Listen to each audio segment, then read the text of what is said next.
정봉재 정치쇼 3부 순서 들어가겠습니다. 여러분들께서는 지금 3변 시대 함께하고 있습니다. 백성문 변호사, 박지원 변호사, 김태현 변호사님 함께하고 계십니다. 자, 이거 국정원 얘기하다가 날 셀 뻔했어요. 기무사 얘기죠. 네. 기무사 얘기. 조금 다릅니다. 예. 거기라고 다 나쁜 짓 한 놈들이요. 네. 욕을 했네? 놈이 욕인가? 나쁜 짓 한 엑스그레이 되는데. 나쁜 짓 한 사람들. 방송이니까 방송용어로. 기관들. 예. 이게 놈 그럼 욕인데 놈은 욕이 아니잖아요. 그렇죠? 네. 영화처럼 또 놈이 있는데. 괜찮아요. 괜찮아요? 예. 방통위에서 나왔어요? 아무 문제 없습니다. 자기들끼리 잘 모인 사람 밖에서 PD 안경 벗고 진짜 없어 자기들끼리 잘 논다. 관자놀이를 이렇게 관자놀이. 세상에서 제일 불쌍한 사람은 정한성 PD인 것 같아요. 왜요? 예?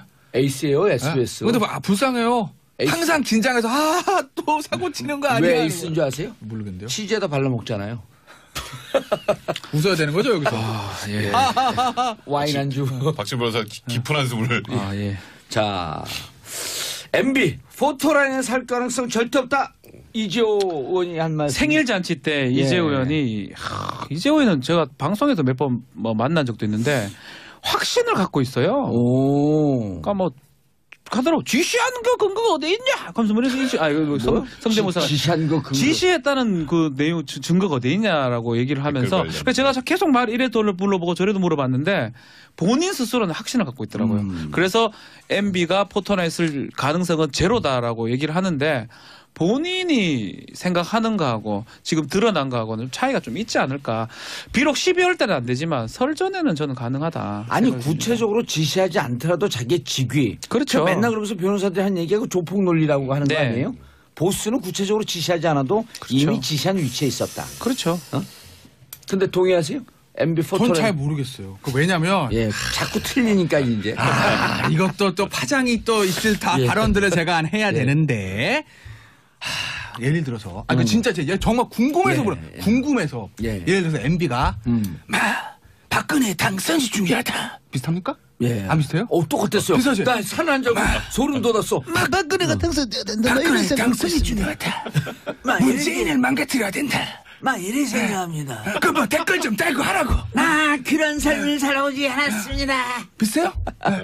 댓글 좀 달고 좀 하라고. 그래서 오더가 내려갔다 칩시다. 이거잖아요. 이제 검찰에서 보는 게. 그리고 오더가 내려갔어요.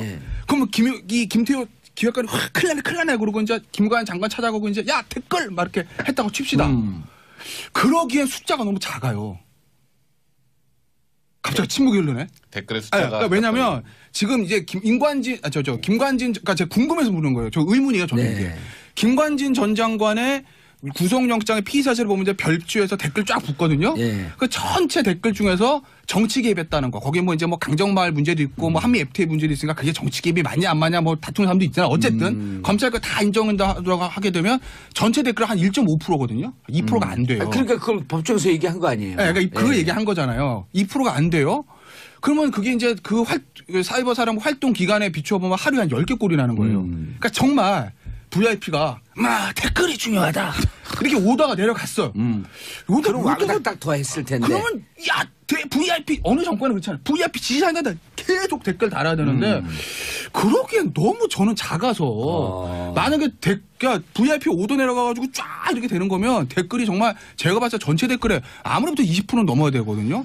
그래서 저는 이게 진짜 오더가 내려간 게 맞을까라는 의문을 갖는 거예요. 사실 그 부분이 진짜 어려운 부분이에요. 그죠? 그 부분이 진짜 어려운데 이걸 한번 생각해 보세요. 박근혜 전 대통령 관련해서 어제 이제 김기춘 전 실장부터 조현선 전 장관까지 어제 이제 구형이 있었는데 1심 때 블랙리스트 관련해서 박근혜 전 대통령 공모 관계가 인정이 안 됐어요. 이게 비슷한 거예요, 이거랑. 그러니까 뭔가 구체적으로 이런 부분에 대해서 지시하고 그다음에 그걸 보고받았다는 것들이 좀 명확하게 나와야 되는데 박근혜 전 대통령도 모든 국민이 생각할 때 이거 국정 운영 기조가 종북 척결이면 김기춘 실장이랑 둘이 이렇게 해가지고 했겠지 따지는 누구나 생각할 수 있는데 그걸 구체적으로 딱 집어서 VIP 지상으로 뭔가 나왔는지가 불명확하니까 그래서 1심 때 그 블랙리스트에 박근혜 전 대통령 공모관계 인정이 안 된 거 가지고 또 여론이 굉장히 안 좋았었거든요. 근데 그게 일반 대중이 바라보는 관점과 법원에서 바라보는 증거의 관점으로 보면 조금 다를 수 있어요. 그러다 보니까 지금 뭐 사실 의제원이 뭐 한 얘기도 그런 취지인 거라고 생각해요, 저도. 그러니까 실제로 명확하게 뭐 댓글 뭐 좀 달아보지라고 지시했을 가능성이 그렇게 높지 않다 보니 포괄적으로 이런 걸 명령했다라고 판단할 수 있느냐에 대한 문제점이 생기는 거고, 그래서 사실 위로 올라가려면 김관진 전 장관이 지금 구속 상태에 있어야 되는데 거기에서 또 그 김관진 전 장관의 혐의까지 지금 명쾌하지 않다는 취지로 풀어준다 보니까 거기서 한 단계 더 정밀하게 올라가야 될 부분에서는 이미 지금 딱 막혀 있는 거죠, 당분간은. 그래서 이제 그것을 확인해갖고 다시 한번 수사하라고 기무사가 감청한 게 이제 또 튀어져 나오고. 그러니까요. 자, 수사라는 건 생물입니다. 살아 움직입니다. 꼼틀꼼틀대거든요. 싹 만지면 커지기도 하고요. 김대중 선생님이 생활한 것 같아 깜짝 돋았어요. 살 만지면 커지기도 하고 싹 하면 툭 터지기도 하기 때문에 저는 지금 상황을 뭐 MB가 수사가 끝났다고 보기 어렵고요. 그 지시를 증거 찾기는 어렵겠죠. 그렇지만 포괄적인 지시 부분은 당연히 있는 것 같고 다른 증거를 통해서 아마 그 둑이라는 거는 곧 전 무너질 거라 저는 생각이 듭니다. 자, 이시호님 이게 아주 궁금한 건데 이거 제가 저도 이제 그때 출국할 때 이동관이 그런 얘기를 했거든요. 전체 해봐야 뭐 1.몇 %밖에 안 되는데 그러면서 그때 생략된 말이 1.5%쯤 될 정도면 대통령 지시라기보단 자체적으로 알아서 한 거 아니겠느냐 이런 뜻으로 얘기한 거다. 요거 제가 이제 질문에 답을 드려야 되는데 질문도 읽어보세요. 뭐라고 말씀하셨죠? 청취자 이시원님께서 근데 궁금해서 그러는데 댓글 개수가 중요한가요? 그런 작업 자체가 문제 아닌지 유유 이렇게 하셨어요. 맞습니다. 말씀이 정확한 지적이에요. 그러니까 두 개로 나눠서 봐야 돼요. 그러니까 댓글이 전체 1.5%건 0.0001%건 정치 개입에 대한 댓글이 하나로 있으면 그거는 잘못된 겁니다. 정치 개입이죠. 그렇죠. 정치 개입이죠. 물론 개수가 많고 적으냐에 따라서 형량이 달라질 수는 있어요. 그렇지만 유무죄를 판단하는 데 있어서 한 개도 문제가 됩니다. 그건 이시원 청취자분님의 말씀에 맞는데. 시청자라고 해서 지금 보는 라디오로 보고 계신 것 같아요. 안녕하세요. 안녕하세요. 안녕하세요 이시원님. 그러니까 유무죄 판단하는데 댓글 개수 중요한 건 아니에요. 근데 문제는 제가 지적한 부분은 뭐냐면 뭐 실제로 이거 한 사람들 지시를 내는 사람들을 처벌받는 건 맞는 거고, 문제는 이제 당시에 대통령이었던 이명박 전 대통령이 지시, 제가 표현하기로 VIP의 오더라고도 하잖아요 우리가 정치권에서. 그게 내려갔느냐는 거거든요. 근데 그게 내려갔던 어떤 명확한 물증 문서라든지 아니면 정확한 증언이 있으면 상관이 없는데, 그게 내려갔다 치면 또 내용도 많아질 수밖에 없어서 퍼센테이지 그래서 얘기하는 거다. 그게 없으면 이제 주변 정황들로 판단해야 되는데, 이명박 전 대통령 변호인 측이 아니 우리가 오더 내렸으면은 그만큼 했겠어요. 더 많이 했지. 이렇게 얘기를 하면 그걸 깨기가 검찰이 쉽지 않을 거다. 그 말씀을 드리는 거예요. 이해가 돼요.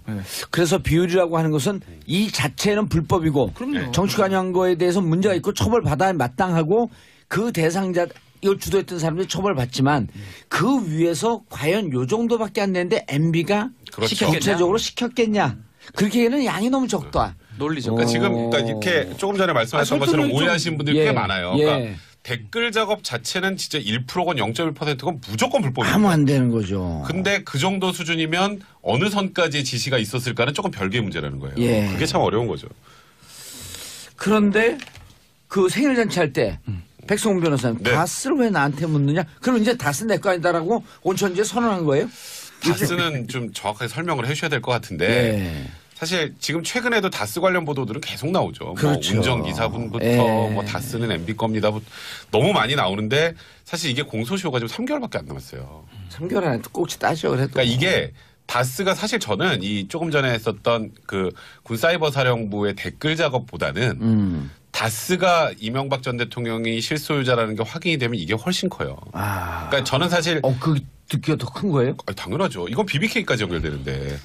BBK 도곡동 어디서 땅 많이 듣던 차명 얘기인데. 도곡동 그러니까 그것 때문에 좀 많이 힘드셨잖아요. 많이 힘들었어요. 그러니까 도곡동 땅 차명 의혹, 다스, BBK까지가 이렇게 세 개 화제로 쫙 연결되는 거예요. 그게 한 개예요. 개. 근데 거기서 다스의 개. 개. 거기서 다스가 누구 겁니다라는 것만 확인이 되면 세 개가 한 큐에 엮여요. 한 큐라는 표현 써도 되나? 괜찮아요. 뭐 당구장 쓰는 게 한번 칠 때 이렇게 세 개 다 맞추는 한 큐에 싹 엮이기 때문에 사실 이 다스 부분이 밝혀지면 안 되나 보네요. 돼요. 왜냐 Q라고 하는 게 영어에서 QUE 줄을 쓰다 이런 거거든요. 그러니까 그 의역하게 되면 한 묶음으로 된다. 이런 거죠. 그래서 요 부분이 어찌 보면 핵심이에요. 이게 지금 군사이버사령부의 댓글을 MB가 지시했다 지시하지 않았다는 어찌 보면 예. 이거는 조금 입증하기 쉽지 않은 곁다리라면 이 다스 부분은 지금 현재 수사하고 있거든요. 예. 진행 중이니까 그러니까 그런 얘기 하시더라고요. 아니 지금 공소시효가 3개월밖에 안 나왔는데 예. 왜 검찰은 다스 안 해? 이런 얘기 하시는 분들이 있는데 지금 하고 있습니다. 그래서 이 부분은 뭐 이명박 전 대통령은 대답하기 싫으실 것 같고 검찰에서 머지않아 밝혀주지 않을까 이렇게 생각하고 있습니다. 다스는 이게 만약 문제가 되면 한 큐로 몰아치기가 가능하다. 네. 아. 1타 3피라고 하죠. 1타 3피. 쌍피도 아니고 3피. 1타 다피. 자, 이제 슬슬 그래서 이제 다스까지 터지게 되면 이제 사건은 커지고 근데 오늘 충격적인 얘기네요. 그 사이버 감청하는 거. 네. 그렇죠. 그게 이제 어떻게 될지 어디로 튈지 이런 걸 두고 일파만파. 수사는 생물입니다. 물결은 일기 시작했다. 수사는 생물입니다. 예, 생물이라는 얘기 그만하고. 살살 커갑니다 지금. 네. 점심시간 다 되는데 지금 생선구이 먹고 싶어요. 그만해 생물하고. 자, 홍준표 대표 금요일 22일 상고심 판결 어떻게 됐는지 이제까지 상황만 잠깐 얘기해 주시고. 홍준표 대표가 이제 경남기업 성완종 죄송합니다. 성완종 회장한테 불법 정치자금 받았던 혐의로 1심에서 유죄가 선고가 됐었습니다. 근데 2심에서는 무죄가 됐죠. 무죄가 된 이유는 그 메모가 증거 능력이 좀 부족하고 그리고 그 상무죠. 윤모 상무가 사실 진술을 좀 번복했어요. 그래서 증거가 좀 애매하기 때문에 증거가 없기 때문에 무죄를 선고했고 22일 날 대법원에서 최종 판결이 날 걸로 보입니다. 예. 저는 보통 자 1심에서 이제 유죄. 2심에서 무죄. 그럼 3심에서 지금은 무죄인 상태예요. 쉽게 말하면. 현재 무죄를 우리가 사람이 뭐 보면 유죄 무죄 가지만 이래 생각하지만 그렇지 않아요. 유죄 무죄가 많고요. 무죄면 근데 다음 유죄가 되면 자꾸만 무죄 그러니까 2심대로 갈 가능성이 높은데 저는 조금 달리 봅니다. 2심에서 무죄가 나왔기 때문에 무죄로 갈 가능성이 높은데 그 한명수 총리 것도 비슷하고요. 근데 저는 조금 달리 보는 게 이 사건 사실은 메모의 증거 능력하고 뭐 녹음 파일의 증거가 없다라는 건데 이거는 법률적 쟁점은 사실 되는 거거든요. 홍 대표는 쟁점이 어디 있나? 내가 뭔데? 뭐 이렇게 얘기를 했지만 이거는 대법원에서 대법관들이 판단하기 나름이고 그래서 저는 파기될 가능성도 있다. 쉽게 생각할 수는 없다라고 생각이 들어요. 저는 모릅니다. 결론부터 아까 홍준표 대표가 그러면 뭐 알면 알게 얘기해요. 홍준표 대표가 돈을 받았는지 안 받았는지 그건 제가 그건 어떻게 우리 알 알아요? 수가 없고 저도 몰라요. 예. 그 있는 대로와 확률적으로 말씀드리면 그렇죠. 저는 80한 90%의 확률로 무죄가 나올 거라고 봐요. 그건 왜 그러냐면 이게 지금 예를 들면서 뭐 이 돈을 받은 건 맞는데 이게 대가성 있는 뇌물이냐 아니냐가 쟁점이면 그건 법률성 쟁점이니까 대법원이 판단할 거예요. 근데 지금 심플하게 돈을 받았냐 안 받았냐는 사실관계에 대한 것이거든요. 대법원은 원칙적으로 사실관계 판단 안 합니다. 그렇죠. 유무죄만. 그렇죠. 그러니까 상소심의 판단에 거의 가는 경우들이 많아요. 아까 이제 박지훈 변호사 얘기했던 한명숙 대표 건이 전 대표 건이 항소심 유죄 그대로 간 거고 그다음에 홍준표 대표랑 똑같은 케이스가 박지원 의원이 예전에 1심 유죄, 맞아요. 2심 무죄, 예. 대법원 그대로 무죄로 간 거예요. 그래서 제가 2심이 나온 결정대로 대법원이 그렇죠. 갈 가능성이 훨씬 높다. 훨씬 높다. 사실관계에 관한 거니까 그래서 한 85%에서 90% 확률 저는 무죄 나온다고 보고 나머지 10%는 뭐냐면 이럴 수는 있어요. 봤는데 뭔가 사실관계 판단을 잘못한 것 같은데 야, 니들 다시 해봐. 좀 이상해. 유죄 취지의 파기환송. 그럼 서울 고등법원 내려갑니다. 다시 해야 돼요. 요게 한 10%에서 15%. 한 7, 8% 되는 거고 나머지 2%는 뭐냐면 홍준표 대표는 최악. 파기 자판. 이건 뭐냐면 하지 않겠죠. 그러니까 아주 낙지만. 파기 자판? 이건 뭐냐? 파기하고 직접 판결해버린 뭐야? 거야. 안 돌려보내고. 이거 윤석열 진술 맞잖아. 고등법 무조건 잘못한 건데 다시 할 것도 없어. 우리가 할게. 유죄. 그럼 유죄면 구속이에요. 와. 이게 이제 파기 자판. 확률 굉장히 낮은 안에. 그래서 제가 확률적으로 봤을 때 85%, 90% 유죄. 85% 유죄. 무죄. 10 한 2, 3% 파기 환송. 한 1% 파기 자판. 이렇게 하는 거죠, 제가. 자. 이거는 뭐 저도 김태현 변호사랑 거의 비슷해요. 왜냐하면 이게 통상의 그 판결의 구조 자체가 유죄, 무죄 유죄 이런 가능성이 워낙 높기 때문에 그러니까 2심 판결대로 3심은 그대로 간다. 원심 유지가 많기 때문에 가는 건데 뭔가 새로운 게 더 나온 건 특별하게 없는 것 같고요. 그 이후에 그렇다면 아니 그 이후에 이런 거 있었잖아요. 증언을 좀 번복시켜줘라. 자기한테 유리하게. 근데 뭐 그게 영향을 미치진. 그거는 영향 미칠 가능성이 거의 없고 그리고 그 실체가 결국 안 나왔잖아요. 그게 뭔가 실체라도 좀 나왔으면 모르겠는데 그 실체도 없고 근데 뭐 홍준표 대표의 편을 들고 안 들고의 문제가 아니라 그 당시에 어쨌건 성완종 회장이 사망을 하면서 진술을 해줘야 될 사람이 사라진 거나 마찬가지잖아요. 그래서 성완종 쉽게 말하면 보통 비망록 그 리스트. 네, 그렇죠. 뇌물죄에서 제일 중요한 건 준 사람의 말이에요. 예, 뇌물 돈 준 공여자. 사람이 제가 어디서 얼마를 어떻게 줬습니다가 제일 중요한데 그 진술이 구체적이냐 아니면 신빙 그렇죠, 또 혹은 그렇죠. 신빙성 있냐에 따라서 유무죄가 갈리는데 그렇죠. 근데 이제 말할 분이 안 계신 그 거예요. 어찌 보면 돈 준 사람이 지금 세상에 없기 때문에 예. 실제 저도 모릅니다. 홍준표 대표가 그 당시에 돈을 받았는지 안 받았는지 알 수는 없지만 이게 법정의 입증의 증거. 애시당초 처음부터 한계가 좀 설정이 된 그런 사건이기 때문에 쉽지 않다는 저는 거죠. 달리 보는데요. 예. 1심 판결이 저는 조금 타당해 보이는 측면이 많습니다. 죽기 직전에 했던 메모하고 죽기 직전에 자기가 생을 마감하는 시점에서 했던 녹음 자료가 그게 거짓이라고 볼 가능성이 적다라는 거거든요. 신빙성이 일심은 그렇게 봤나요? 그렇게 봐요. 신빙성이 있고 더더군다나 지금 윤승모 얘기를 했기 때문에 윤승모가 전달했다고 얘기를 하기 때문에 이완구하고도 달라 보여요. 이완구는 전달했던 사람이 없는 거거든요. 그러니까 예. 홍준표 대표 입장에서는 일단은 뭐 2심에서 무죄를 받았지만 저는 법리적으로 그러니까 대법관들도 사람이거든요. 한 번 더 판단할 여지는 사실 있지 않을까. 이 시간 정도 왔다 그러면 파기환송 가능성도 좀 배제할 수 없다 생각이 만약 듭니다. 파기환송되면 그쪽 당 내부 사정을 잘 아는 우리 김태현 변호사께서 만약 파기환송되면 홍준표 변호사는 홍준표 대표. 변호사는 변호사죠. 맞아요. 맞아요. 변호사 맞아요. 홍준표 대표는 정치적으로 확 위축되겠나요? 어떻게 아, 돼요? 그렇죠. 그러니까 파기 자판, 아까 제일 자판은 중요한 안 파기 하지. 자판되면 그 구속되는 거니까 예. 그건 뭐 끝나는 거고. 만약에 이제 유죄 취지 파기환송. 그러니까 유죄 취지로 서울노동법원 파기환송되면 유죄 취지로 되면 예. 서울고법 파기환송심에서 원칙적으로 대법원이니까 구속받아야 되거든. 대법원한테 의견을 예. 새로운 게 나오지 않는 이상. 근데 사실 검찰도 그렇고 홍준표 대표도 그렇고 새로운 게 나올 게 없잖아요. 그럼 시간의 문제도 결국 유죄 나온다는 걸로 봐야 되는 거죠. 그럼 홍준표 표정 굉장히 흔들리겠죠. 예. 좋아할 사람들 많겠죠. 친박들 좋아할 거고.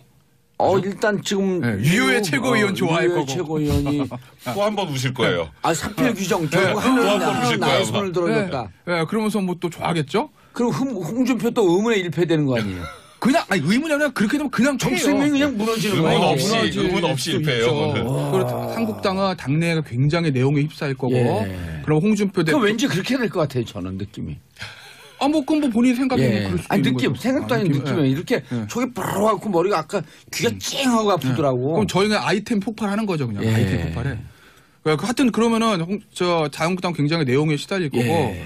그러면 홍준표 대표 체제가 무너질 가능성도 있죠. 만약에 그렇게 된다고 하게 되면 그러면은 아직은 뭐 구속된 것도 아니고 그렇고 있지만 예. 그러면 당장 홍준표 대표 대표직 내로라는 얘기 나올 거거든요. 그렇죠. 그럼 이제 대표 권한대행 체제로 갈 수도 있고 당은 완전히 자중지환에 이제 빠지는 거죠. 상황에 따라서는 비대위 체제로 갈 수 있죠. 예, 알게 됐습니다. 자, 속보입니다. 안철수 대표, 국민의당이죠. 안철수 대표가 11시 15분 방금 전에 긴급 기자회견을 했고요. 바른정당과 통합 관련 전당원 투표 제안을 했습니다. 통합 반대 확인되면 대표직 사퇴할 것이다. 근데 전당원 투표제는 원래 이게 그 전당대회에서 대의원을 통해서 확인하는 건데 전당원 투표 제안하게 되면 당원 단계가 바뀌어야 되는 거 아니에요? 근데 이제 제가 사실 바른정당 당원당과 제가 모르는데 예. 뭐 어제 이제 보도 나온 것들을 보면 예. 뭐 안철수 대표 측에서는 이게 이제 합당과 마찬가지니까 예. 의원총회에서 해결할 게 아니고 당당대로 가야 된다. 전당대로 가야 되는데. 예, 그래도 이제 전당원 투표를 하게 되면 그러면 전당대로 가면 대의원 투표 아니에요. 근데 그 당원당은 제가 아직 확인을 못 해봤어요. 예. 그런데 그렇게 대의원이겠죠. 얘기하더라고요. 그런데 장성 기자가 예. 전당대회에서 해야 되는데 전당대회 하게 되면 호남 분들이 많기 때문에 정무적으로 불리하니까 전당원 투표제로 가자고 제안하고 당내에서 이것을 이쪽으로 당원 단계로 개정하려고 하고 있다. 이렇게 얘기를 하고 있거든. 예. 그러니까 안철수 대표 입장에서는 말씀하셨듯이 예. 전당원 투표가 훨씬 더 유리한 건 맞아요. 그렇죠. 왜냐하면 의원총회라든지 그렇게 되면 호남 중진들에게 세가 만만치 않기 때문에 예. 쉬운 부분들이 아니거든요. 그런데 이제 전당원 투표를 하게 되면 얼마 전에 그 전당대회에서 1차 투표에서 안철수 대표가 승리해가지고 지금 그 당대표 된 거 아니겠어요? 예. 그러니까 승산이 있다고 보는 거죠. 그래서 아마 저런 절차를 가지는 것 하는 것 아닌가 싶은데 아마 예. 안철수 대표의 마음속에 이런 게 있을 거예요. 나가려면 나가세요. 예. 내가 나가란 말은 못 하겠어요. 그렇죠. 싫으면 절이 싫으면 중이 떠나세요. 라는 얘기들. 그건 어디서부터 알 수 있냐면 안철수 대표가 집거를 끝내고 전당대회 나올 때 처음에 나올 때 출사표 던지지 않습니까? 그때 한 얘기가 딱 두 마디가 있습니다. 당을 자기가 대표가 되면 젊은 정당, 전국 정당을 만들겠다 이렇게 얘기했어요. 그럼 여기 있는 변호사들 다 들어가야 되네. 전국 정당의 반대는 뭐죠? 호남당이죠. 젊은 정당의 반대는 뭐죠? 중진당입니다. 그때부터 아마 안철수 대표는 본인이 당대표가 되면 호남 정중들과 결별할 거라 저는 마음속에 있었다고 보고 호남 정중들 그걸 알고 있을 거예요. 알겠습니다. 그래서 이제 기싸움이 계속 벌어지는 건데. 네. 근데 안철수 대표 나름 뭐 파이팅이 훨씬 많이 자신감이 있는데 네. 저는 이게 될지도 의문이네요, 사실은. 그래서 아니 그 박지원 의원 같은 경우는 전당 투표 당을 사당하겠다는 거 그렇죠. 아니냐? 이거 말이 안 이렇게 된다고 그다음에 얘기하고 있죠. 또 바로 직전에 호남 중진 의원들, 호남 의원들이 만약에 통합을 강행하면 다 탈당하겠다. 근데 수가 많아요. 많죠. 그러니까 지역구가 다니까 20명 정도 될 것 같아요. 거의 호남권 의원들은 다 나간다고 그렇죠. 봐야죠. 20명 이상 될 것 같아요. 그럼 서울에 인천 쪽에 하나, 그다음에 김성식 의원. 근데 이제 비례대표원들 있잖아요.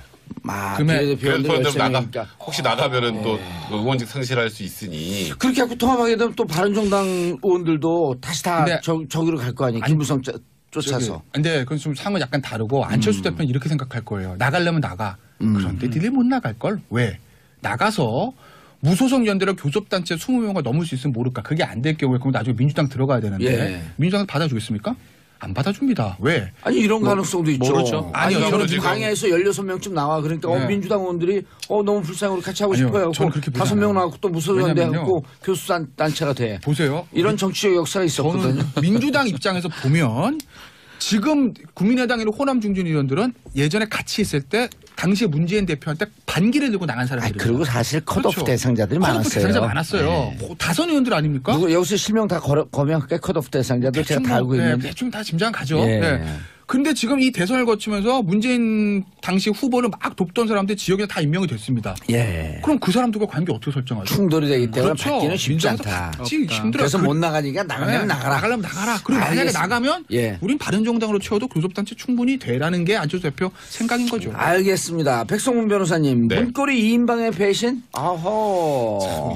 이것도 어찌 보면 이재만 안봉근, 예, 안봉근, 이재만 두 선수가 지금 배신 칼을 들었습니다. 뭐 예상은 충분히 됐던 잘하고 거였는데요. 있습니다. 싹둑싹둑. 아니, 안봉근 비서관 같은 경우는 저 이재용 부회장 거기 재판 나가서도 또 한 칼 날렸잖아요. 예. 이재용 부회장하고 박 전 대통령하고 독대가 2014년 9월 15일 이전에도 있었다. 예, 그때 이전에 명함 있었던 받고 거. 전화번호도 줬다. 뭐 이것까지 이미 다 얘기를 했는데 이제 본인 예. 본인 재판에서 이 둘의 진술이 국정원 특수활동비 때문에 지금 재판받고 있잖아요. 그렇죠. 그게요. 저는 전혀 모르고요. 뭐가 오긴 봉투 왔는데 받아오라니까 받아왔고요. 받아왔는데 그 안에 좀 딱딱하게 있어서 그게 돈인지도 잘 몰랐고요. 박근혜 전 대통령이 갖고 오라 그래서 갖다 줬고요. 예. 두 번째 돈이 또 왔을 때 그때 내려 보내줘가지고 보니까 아이고 이게 돈이었네. 근데 돈은 저는 한 푼도 안 쓰고 잘 몰라요. 예. 그건 박근혜 전 대통령이 다 시켜서 했고요. 박근혜 대통령이 다 썼고요. 저는 모릅니다.로 이제 진술을 했기 때문에 사실상 뭐 이제 모든 이 관련된 국정원 특활비는 박 전 대통령이 시켜서 했을 뿐 우리는 모른다. 이제 한 발을 빼고. 근데 안봉근은 박 전 개인적으로 또 대통령한테 미룬 거죠. 1,350만 원이 또 얼마 네, 받았잖아요.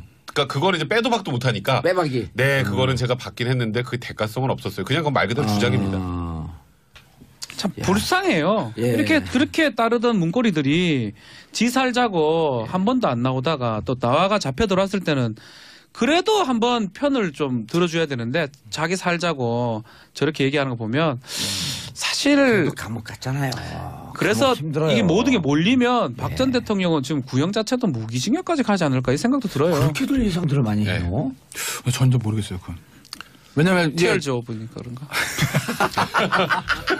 야, 결정될 때. 조용히 얘기하네요. 결정될 때 한 번 훅 나오네. 이게 왜 그냥. 그러냐면은 전 진짜 몰라서 말씀드린 예. 건데 20년 구형했잖아요. 최순실 씨한테. 25년. 25년. 그러니까 똑같습니다. 죄가. 예. 근데 문제는 차이는 뭐냐면 박근혜 전 대통령한테 나쁜 거는 대통령이니까 예. 최종 책임자라는 거. 근데 좀 나은 거는 돈을 뇌물을 직접 받은 사람이 최순실 씨 박 전 대 안 받았잖아요. 그러니까 예. 그거를 검찰이나 법원이 어떻게 생각할지 그건 제가 모르겠어요. 알겠습니다. 백성문 변호사님, 김태현 변호사님, 박지원 변호사님 인사하시고요. 네, 고맙습니다. 감사합니다. 예, 저희 광고 듣고 4부 알쓸 경제로 돌아오겠습니다. 채널 고정하소서. 사람도 있잖아요. 어쨌든 검찰 거 다 인정한다고 하게 되면 전체 댓글 한 1.5%거든요. 2%가 안 돼요. 그러니까 그걸 법정에서 얘기한 거 아니에요. 네, 그러니까 그 얘기한 거잖아요. 2%가 안 돼요.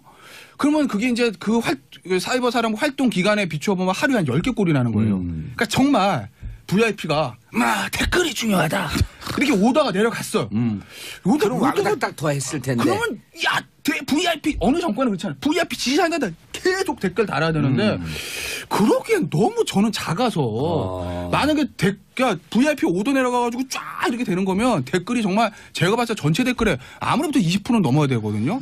그래서 저는 이게 진짜 5도 내려간 게 맞을까?라는 의문을 갖는 거예요. 사실 그 부분이 진짜 어려운 부분이에요. 예. 그죠? 그 부분이 진짜 어려운데 이걸 한번 생각해 보세요. 박근혜 전 대통령 관련해서 어제 이제 뭐 김기춘 전 실장부터 조현선 전 장관까지 어제 이제 구형이 있었는데 1심 때 블랙리스트 관련해서 박근혜 전 대통령 공모관계가 인정이 안 됐어요. 이게 비슷한 거예요, 이거랑. 예. 그러니까 뭔가 구체적으로 이런 부분에 대해서 지시하고 그다음에 그걸 보고받았다는 것들이 좀 명확하게 나와야 되는데 예. 박근혜 전 대통령도 모든 국민이 생각할 때 이거 뭐 국정 운영 기조가 뭐 종북 척결이면 김기춘 실장이랑 둘이 이렇게 해가지고 했겠지까지는 누구나 생각할 수 있는데 그걸 구체적으로 딱 집어서 VIP 지상으로 뭔가 나왔는지가 불명확하니까 그래서 1심 때 그 블랙리스트에 박근혜 전 대통령 공모관계 인정이 안 된 거 가지고 또 여론이 굉장히 안 좋았었거든요. 근데 그게 일반 대중이 바라보는 관점과 법원에서 법적으로. 바라보는 증거의 관점으로 보면 조금 다를 댓글 개수가 중요한가요? 그런 작업 자체가 문제 아닌지 유유유 이렇게 하셨어요. 맞습니다. 말씀이 정확한 지적이에요. 그러니까 두 개로 나눠서 봐야 돼요.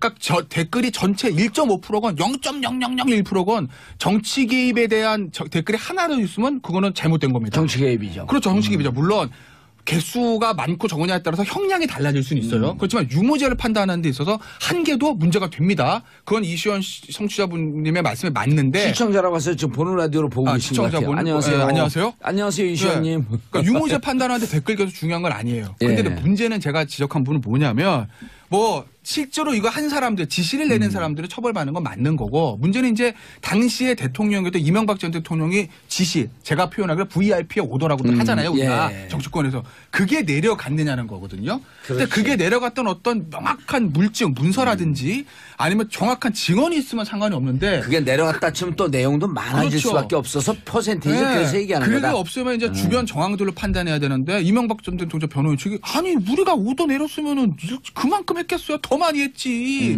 이렇게 얘기를 하면 그걸 깨기가 검찰이 쉽지 않을 거다. 그 말씀을 드리는 거예요. 이해가 돼요. 네. 그래서 비율이라고 하는 것은 이 자체는 불법이고 그럼요. 정치 관여한 거에 대해서 문제가 있고 처벌받아야 마땅하고 그 대상자 이걸 주도했던 사람들이 처벌받지만 그 위에서 과연 요 정도밖에 안 되는데 MB가 그렇죠. 구체적으로 시켰겠냐. 그렇게는 양이 너무 적다. 논리죠. 그러니까 지금 그러니까 이렇게 조금 전에 말씀하셨던 것처럼 설득을 좀- 오해하시는 분들이 예. 꽤 많아요. 예. 그러니까 정봉재 정치쇼 3부 순서 들어가겠습니다. 여러분들께서는 지금 3변 시대 함께하고 있습니다. 백성문 변호사, 박지원 변호사, 김태현 변호사님 함께하고 계십니다. 자, 이거 국정원 얘기하다가 날 셀 뻔했어요. 기무사. 기무사 얘기죠. 예. 기무사 얘기. 조금 다릅니다. 예. 거기라고 다 나쁜 짓 한 놈들이요. 네. 욕을 했네? 놈 욕인가? 어? 나쁜 짓 한 X그레이 되는데. 나쁘지 한 사람들. 아, 방송이니까 사람들. 방송용어로. 기관들. 예. 이게 놈 그럼 욕인데 놈은 욕이 아니잖아요. 그렇죠? 네. 야, 영화 제목 또 놈놈놈이 있는데. 괜찮아요. 괜찮아요? 예. 방통위에서 나왔어요? 아무 문제 없습니다. 자기들끼리 잘 모인 사람. 밖에서 PD 안경 벗고 진짜 없어. 자기들끼리 잘 논다. 잘 논다. 관자놀이를 이렇게 관자놀이. 세상에서 제일 불쌍한 사람은 정한성 PD인 것 같아요. 왜요? 예? 에이스예요? SBS? 근데 불쌍해요. 에이스. 항상 긴장해서 또 사고 치는 거 아니야? 왜 에이스인 줄 아세요? 모르겠는데요. 치즈에다 발라 먹잖아요. 웃어야 되는 거죠 여기서? 예. 와인 안주. 박진 변호사 깊은 한숨을. 예. 자, MB 포토라인에 살 가능성 절대 없다. 이재호 의원이 한 말씀. 생일 잔치 때 이재호 의원이 이재호 의원은 제가 방송에서 몇 번 만난 적도 있는데 확신을 갖고 있어요. 오. 그러니까 뭐 하더라고 지시한 거 근거가 어디 있냐? 그러면서 그래서 성대모사가 지시한 거 근거. 지시했다는 그 내용 증거가 어디 있냐라고 얘기를 하면서 그러니까 제가 계속 이래도 물어보고 저래도 물어봤는데 본인 스스로는 이제 그러다 보니까 걱정이니까. 지금 뭐 사실 이재호 전 의원이 뭐 한 얘기도 그런 취지인 거라고 생각해요, 저도. 그러니까 실제로 명확하게 뭐 댓글 뭐 좀 달아보지라고 지시했을 가능성이 그렇게 높지 않다 보니 포괄적으로 이런 걸 명령했다라고 판단할 수 있느냐에 대한 문제점이 생기는 거고 그래서 사실 위로 올라가려면 김관진 전 장관이 지금 구속 상태에 있어야 되는데 거기에서 또 그 김관진 전 장관의 혐의까지 지금 명쾌하지 않다는 취지로 풀어준다 보니까 거기서 한 단계 더 정밀하게 올라가야 될 부분에서는 이미 지금 딱 막혀 있는 거죠 당분간은. 그래서 이제 그것을 확인해갖고 다시 한번 수사하라고 기무사가 감청한 게 이제 또 튀어져 나오고. 그러니까요. 자, 수사라는 건 생물입니다. 살아 움직입니다. 꼼틀꼼틀대거든요. 싹 만지면 커지기도 하고요. 김대중 선생님이 생활한 것 같아 깜짝 돋았어요. 살 만지면 커지기도 하고 싹 하면 툭 터지기도 하기 때문에 저는 지금 상황을 뭐 MB가 수사가 끝났다고 보기 어렵고요. 그 지시를 증거 찾기는 어렵겠죠. 그렇지만 포괄적인 지시 부분은 당연히 있는 것 같고 다른 증거를 통해서 아마 그 둑이라는 거는 곧전 무너질 거라 저는 생각이 듭니다. 자, 이시호님 이게 아주 궁금한 건데 이건 제가 저도 이제 그때 출국할 때 이동관이 그런 얘기를 했거든요. 전체 해봐야 뭐 1.몇 %밖에 안 되는데 그러면서 그때 생략된 말이 1.5%쯤 될 정도면 대통령 지시라기보단 자체적으로 알아서 한 거 아니겠느냐 이런 뜻으로 얘기한 거다. 요거 제가 이제 질문에 답을 드려야 되는데 질문도 읽어보세요. 뭐라고 말씀하셨죠? 이시원 청취자 이시원님께서 근데 궁금해서 그러는데 확신을 갖고 있더라고요. 그래서 MB가 포토나잇을 가능성은 제로다라고 얘기를 하는데 본인이 생각하는 거하고 지금 드러난 거하고는 차이가 좀 있지 않을까. 비록 12월 달은 안 되지만 설 전에는 저는 가능하다. 아니 구체적으로 지시하지 않더라도 자기의 직위. 그렇죠. 맨날 그러면서 변호사들이 한 얘기가 조폭 논리라고 하는 거 아니에요? 보스는 구체적으로 지시하지 않아도 이미 지시한 위치에 있었다. 그렇죠. 근데 동의하세요? MB 포토. 전 잘 모르겠어요. 왜냐면 자꾸 틀리니까 이제. 이것도 또 파장이 또 있을 발언들을 제가 해야 되는데. 예를 들어서 그 진짜 정말 궁금해서 궁금해서 예를 들어서 MB가 박근혜 당선이 중요하다 비슷합니까? 안 비슷해요? 똑같았어요. 비슷하지? 나 산 자고 소름 돋았어. 박근혜가 당선돼야 된다. 박근혜 당선이 중요하다. 문재인을 망가뜨려야 된다. 이래 생각합니다. 뭐 댓글 좀 달고 하라고. 그런 삶을 살아오지 않았습니다. 비슷해요? 댓글 좀 달고 좀 하라고. 그래서 오더가 내려갔다 칩시다. 이거잖아요. 이제 검찰에서 보는 게. 그리고 오더가 내려갔어요.